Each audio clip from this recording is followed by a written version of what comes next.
মুন্সিগঞ্জ শহরে একটি 2 তলা ভবনের সেপটিক ট্যাঙ্কে কাজ করতে গিয়ে 3 শ্রমিকের মর্মান্তিক মৃত্যুর ঘটনা ঘটেছে। রবিবার বিকাল 5টার দিকে সবুজগাজী বাড়ি থেকে নিহত 3 জনের মরদেহ উদ্ধার করা হয়েছে। নিহতরা হলেন বগুড়ার ইব্রাহিম, গাইবান্ধার শাহিন ইসলাম ও ফিরোজ। স্থানীয় সূত্রে জানা যায়, দুপুরে সেপটিক ট্যাঙ্কে কাজ করার জন্য ইব্রাহিম ও ফিরোজ নামে 2 শ্রমিক নিচে নেমে অচেতন হয়ে পড়ে।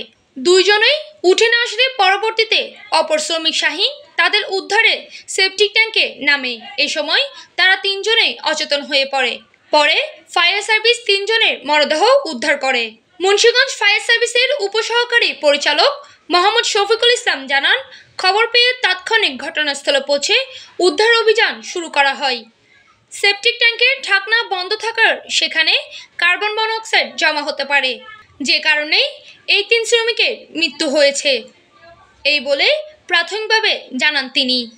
পাড়াপড়শি হিসাবে মূলত ঘটনা বাসা থেকে বাইরের সময় 4টা বাজে সেখানে এসে দেখি কি টাইকি পরিষ্কার করার জন্য 3জন লোক আছে। 3জন লোক প্রথমে একজন ঢুকলো, ঢোকার পরে উনি আর আসতেছে, তারপর আবার একজন ঢুকছে ভিতরে, উনিও আসতেছে, তারপর আরও একজন ঢুকছে, উনিও আসতেছে।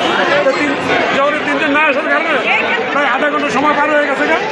এরপরে দেখা যায় তারা নিজের ভিতর থেকে বুঝতেছে না জিনিসটা মনে হয় অন্যরকম, যার কারণে তারা ফায়ার সার্ভিস দেখবে খবর দেওয়ার পরে তারা আইসে তাদেরকে মৃত উদ্ধার করে।